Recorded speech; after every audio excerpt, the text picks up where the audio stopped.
How's it going, guys? And welcome to the showdown between the Tomb Kings, who are going to be led by a standard Tomb King who's about to have a lot of fun with these Waywatchers over here, and the Wood Elves, who are going to be led by a ranged Glade Lord.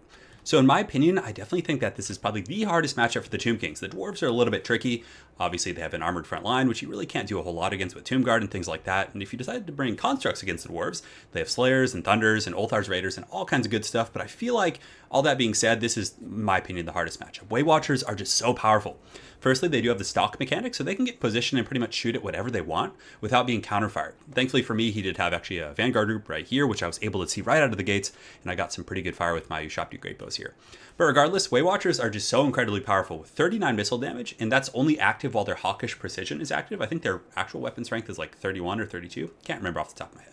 But anyways, these guys can just bomb your lords. So a lot of the times what ends up happening if you bring like Arkin or Setra or any of these lords who you really want close to be casting Fate of Buna or Spirit Leech, and your opponent's like really on top of their game, they can simply do like a hard switch with like 3 or 4 groups of Waywatchers and almost one-shot your lord. It's like 1 or 2 volleys will just put them in a trash can for sure. So I think that the optimal way to play this matchup is to just go very wide, like you guys have said in the previous comment sections. A lot of great advice. Again, I really wanted to thank you guys for that about this matchup. But I think you need to go wide. So you get a Tomb King. He has a shield, which is pretty nice, and he is somewhat durable. So you kind of just like hide him in the back line and use him defensively and try and run those Waywatchers out of ammunition with your skeletons and your other kind of, more haggard threats in the front line. And then from there, once they're out of ammo, you can then pull up the Tomb King and the other troops. As far as my caster, I think that death is going to be pretty solid. I mean, what I like to do is kind of when my opponent's distracted, he's shooting at something else with the Waywatchers, try and just slip it in, just get him in there just a little bit, get that Fate of Buna going off on some of those Waywatchers or other targets, and, start to work them down. So I still think death is very good. But aside from that, a pretty shoddy front line, a bunch of skeleton warriors. I do have, I think, 3 groups of Tomb Guard, so I have some elite infantry, and Tomb Guard will beat War Dancers, I think, and they also do beat Eternal Guards pretty handily. Granted, it still takes forever because Eternal Guards are super durable. But I think this is the way to go in the front line. A mixture. If it's just skeleton warriors, you're just going to get trounced, and then you have to worry about Eternal Guards chasing you down and all these things like that. So I want to be winning some of these frontline engagements. And the Tomb Guards do also have silver shields, I think. What do they have? Yeah, Tomb Guard have silver shields, and skeleton warriors also have silver shields. So if my opponent decides he needs a little bit of help in the front line and wants to use some ammunition on the skeleton warriors and Tomb Guards, I'm totally fine with that. On top of that, I do have 2 groups of skeleton archers. I think I don't have the Blessed Legion of demonetization. I don't think you really need it in this matchup. So just 2 groups of skeleton archers, and that's pretty much it for my frontal core. In the back, another thing that's very strong in this matchup, I think, are Wild Riders. You can cycle charge really aggressively against Tomb Guard and skeleton warriors and melt them. And they're just kind of a threatening unit in general. So I wanted to have some armored anti-large, armor piercing doesn't matter, but some armored constructs that could really deal with them, poison them, and tie them down. In worst case scenario, I'm just going to use these guys a little bit defensively in the back line, and if there is an opening, I might push in, but I'm not looking to be terribly aggressive with them. I'm hoping he'll waste all of his ammunition on this blob, or eventually have to, or at least waste some of it trying to shoot the Ushopti Great Bows, which I can then kite away from, and from there I can really strike with the scorpions here. Or whatever those things are, those cobras. So for my opponent's army, Eternal Guard in the front line. He does have some Azrai Spears in the back. 4 Waywatchers in total, so that's going to be tough. 1 here, 1 here, 1 here in the middle, and then 1 in the back. Azrai Spears is basically just like a bunch of anti-large stuff, so it makes it pretty tricky for my constructs and other guys to work. But he does have a ton of squishy infantry that I'm hoping the Tomb Guard and some of my other troops might be able to do pretty well against. For his lord, he does have a Glady with the Prey of Anathrama, pretty standard for competitive Wood Elves, and he does also have a Spellsinger with Lore of Life and the Power Stone. So without further ado, guys, let's get this show on the road. So I'm advancing here, and he is going to be using the Waywatchers to shoot in. It looks like the Fire at Will was on, which in my opinion is a pretty substantial mistake. But he doesn't really have any targets to shoot at right now. All my stuff that's of value is out of range, and I'm being very, very careful to do that. So I kind of figured that he was just wanting to start fighting and not worry too much about saving the ammunition there. So in the front, the Tomb Guard are going to be colliding with the War Dancers here, and this will be a pretty good matchup. I've 44 melee attack, 30. No, let's see. I'm on the wrong unit. Let me get this right for you guys. 33-42 against 44-34. So should be a pretty atrocious trade here, but I do have a 2 versus 1 situation. So in the meantime, I thought there might be a bit of an opening back here, so I kind of, just sneak around here just to get the tip in a little bit. And I'm trying to get my Lich Priest over here to use the Fate of Buna on those guys. But you can see he's starting to switch focus on my Skeleton Archers, which isn't a bad idea because they're raining quite a bit of damage on those War Dancers with Azrai Spears. But the front line's a bit of a wash. Just a wet noodle contest. You can see Tomb Guards and other troops like that are just fighting. Obviously, my Skeleton Warriors are being cut up pretty badly here. So I do get that Fate of Buna over there. So I was like, okay, I need to start working these guys down. Because if I slip up for 1 second, he gets like a really good volley on my Lord. And you guys see, he saw that, he switches and starts shooting at that guy. So I'm like, oh no, let's get out of here. And I run with my Tomb King as well. Because all of those Waywatchers are starting to shoot there. So the Ushopti Great Bows, I think, are pretty essential here. they do have greater range. So, you know, I was a little bit sloppy having them in range here, but what often happens to me with the Ushabti Grapos is I'll like target something and they walk forward and shoot. But if you micro them effectively, you can keep them out of range of the Way Watchers, which is really powerful. Over here, my opponent did sneak some War Dancers with Azrai Spears up and around, and I don't want to be fighting them with my Necropolis Knights, because anti-large, armor piercing, you know, they have all the tools they need to really chop up these skeletons. So I get some of my archers. Well, these guys, are they? I guess they're all skeletons technically, but they're riding on those heavy metal serpents. So my skeleton warriors are going to be pushing off those Azrai Spears. He does pop the Woven Mist to give them missile resist, so definitely some good micro there from my opponent. And the Way Watchers are kind of just raining down, just shooting at whatever they can hit. They're in decent ammunition though, and all it takes is one slip up. If I slip up for 1 second, he gets a couple good volleys on, you know, my Lord or anything like that, I'm going to just be put in a trash can. As such, I'm not giving him that opportunity. I'm just waiting in the back. I'm like, waste your ammo, waste it, just let all the skeletons die, you know, and from there we can, you know, hopefully be able to pull it out. But front line's going well for him. He's using regrowth to keep his guys up, and skeleton warriors and tomb guards are starting to go down. Over here it was a complete collapse. But right here, I kind of wanted to force an engagement. They were isolated, so I, you know, charge in with the Necropolis Knights. I poison them, which allows me to get a little bit more volley fire on them, and some skeleton warriors are going to come in. So lightly armored DPS troops, slayers, war dancers, things like this. You don't want them to really be fighting like chaff units ever, because they're still going to take quite a bit of damage, even considering how powerful they are, just simply because they only have 15 armor. So, but he is wasting my skeleton archers, so he switches all of his Way Watchers and starts shooting over here at the archers, which is going to be a little bit tough. And like I said, I'm just keeping my Lord kind of lurking in the back, and the only time I come out of my trash can is to you know, put the Lich Priest with the Fate of Buna. So I saw this group was very low, so I'm like, let's just finish them off. One more Fate of Buna will probably just completely wipe out that group. And the Ushabti Grapos still putting a ton of good fire over here on these Way Watchers in the back.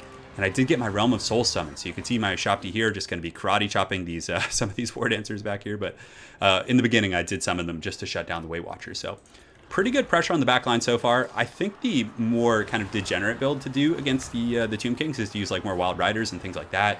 You know, you cycle charge your infantry down, just bring like 2 or 3 Eternal Guard. I think that build is a little bit nastier, but nonetheless, the bounce power is finally coming into my favor a little bit. You can see I do have a bit of an advantage here, but it's, you know, far from over. He still does have a couple Way Watchers left, and all it takes is like a couple good volleys to burn down your Lord. But I do have a lot of strong constructs. You know, I have these Angry Serpents over here. Let's see how many models I have. So in total, I have 16 here. I have 17 here, so pretty much full groups. The Ushabti Grapos are almost out of ammunition. And, you know, it looked like it was going to be like completely my game right here, but you can see the bounce power shifting back towards the middle. That kind of leads me on to my next point. So even in the infantry fight, that went pretty well. My Tomb Guard did good. He still has a ton of Eternal Guards and just anti-large troops left. And the Ushabti are out of ammunition. I just have these snakes in the back, which I was expecting Wild Riders. So I can't really just like, it's not going to be easy. I'm going to have to be fighting through anti-large, you know, armor-piercing troops with my Ushabtis who are about to run out of ammo. My opponent obviously making sure to finish off my skeleton archers and the other threats. You know, they're poking away at his troops here, but I do have my sneaky snakes. So I have my Tomb Kings and the Necropolis Scorpions and my Deathcaster and all that stuff. So I'm like, these guys are kind of isolated and open. There are some Azrai Spears here, but I figured I could kind of like alpha strike them down. So right now I'm going to be pushing in. The bounce power going back towards the middle though. I mean, he's just sitting there. You know, he's dealt with my entire front line, which is always pretty much going to happen with Tomb Kings, and his Way Watchers are coming back. So at this point, I just kind of kite back a little bit. I'm like, I'm just going to run and let him waste his ammunition on my meaningless troops here. And from there, just try and engage. So now that he's about out of ammunition, you can see these Way Watchers are out. They have like one volley here. I think these ones are the ones I double Fate of Bunid. They actually shatter off the battlefield considering they just have 3 models. But he just has a ton of anti-large left. So he has like spears and everything else all over the battlefield. So it's going to be really tricky. So right now, he does get a Prey of Anathrama on my Lich Priest here, which is going to be tough. So I don't want to lose that guy. I wanted him. I think I still had another Spirit Leech. So I just charge in my Ushabti and different troops like this who will do very good against War Dancers. Regular War Dancers. I love that animation where they actually like shoot the bow on the ground and oh, look at that, just sheer brutality. So they're doing pretty good. You can see some of these Azrai Spears. So I'm trying to get a surround and like collapse from a couple angles with the Necropolis Knights. So the sneaky snakes get in there and you can just see it's just a bloodbath and these War Dancers are just getting just chopped to pieces. However, he does have a lot of Azrai Spears and Eternal Guard in here. So now that they're starting to get saturated, you can see my troops are starting to struggle a little bit. You know, they're taking quite a bit of HP damage, losing models very quickly. My Ushabti Grapos are going down, their leadership's wavering, so I get another sneaky snake ambush in the back, and I'm just trying to like break their leadership because it's such a close battle. All I really need is like one big terror out to kind of get him off the battlefield, but he's ultimately kind of forced me off here. I was trying to take out that Glade Lord. I was using my Tomb King and just everything I had there in the middle, but you can see I'm actually taking a lot of damage on my Tomb King. So just charging back and forth a little bit. And I think my Tomb King does have the Tomb Strike coming up, which is going to be very good because he has a lot of like low leadership units that had good leadership, but they're relatively low at this point in the battle, who are shaken. The bounce of power is literally dead even. So I went from being at about 60, 65% in my favor to now coming into my opponent's kind of bracket. So I do get the Curse of Kassar, which is going to lower armor. I mean, it puts him at 0 armor, which doesn't hurt. It's not like the best of curses to proc, but my Tomb King still has his Curse, which is going to be very powerful. It does some AoE damage, and if he's able to kind of get my Tomb King a little bit lower, we might be able to get some, make some magic happen here. But this, the Necropolis Knight's doing a good job. They still have poison and other things like that, but, ultimately just too much anti-large stuff. So I do get one group of my sneaky snakes out, the very healthy one. You can see they have 17 models. So they're going to be pulling back here, just preparing for like a big alpha strike. All it's going to take is one really juicy charge. My opponent, realizing that his Glade Lord is kind of the potential threat here, just pulls back, and I'm just cycle charging again with these snakes, trying to catch them while they're not braced. My opponent gets a really good prey on Othramma, so he locks me down there, forces me into combat with these anti-large spears, and you can see a lot of my troops here in the pocket are just crumbling, so I have to pull back my Shopti Great Bows, my Lich Priest, my Caster, and everything. So basically, my final plan was just to charge in with the Ushopti here, pull these guys up and around, and they get one more Alpha Strike charge with these Necropolis Knights, who still have 15 models, so it could be pretty powerful. So my Tomb King is in here, and he has a pretty decent backing, so he's not surrounded now. That's one of the big things about disengaging and re-engaging. It lets you like reform your troops. Your guys aren't going to be as surrounded as they were before, and then the sneaky snakes come into the back and just get that pincer, which is going to trigger the negative 12 or 13 leadership debuff, I think. And you can see a lot of these troops are routing. I then time my Tomb Strike, which is going to give me terror. So, some of these troops that aren't immune to psychology are potentially going to terror route off, and it looks like that's going to be it. So the Tomb Kings are able to take that game, and it was an incredibly close one.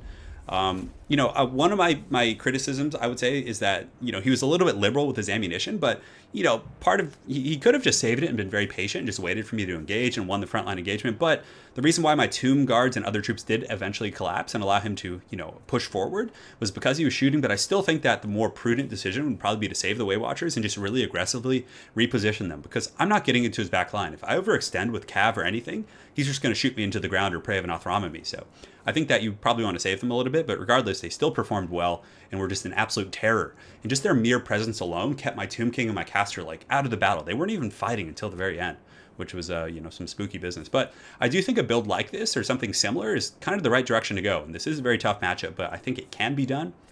But I don't know. The Necropolis Knights were cool, and if he does go Wild Riders, they'll be pretty useful, but Wild Riders can really outmaneuver them, so there's an argument to be made against them as well. Maybe going Skeleton Horsemen and just swarm in the back line, but I found that not to be as effective, just with all their Azrai Spears and things, and Waywatchers are pretty good in combat themselves. So, but I did like this build. I think it's a step in the right direction, still needs a little bit more fine-tuning. I don't like the carrying approach as much, because I find they just die like instantly, and you might as well just play that War of Attrition and go wide and just run them into the ground, run them out of ammunition and all those things like that. So yeah, but my opponent's build is pretty solid. It's very powerful, very hard to deal with, and as you guys saw, it was a very close game. So very well played to my opponent, Libs. Look forward to running into you again on ladder, and hopefully you guys enjoyed that Tomb King versus Wood Elf showdown. Have an excellent night, guys, and take care.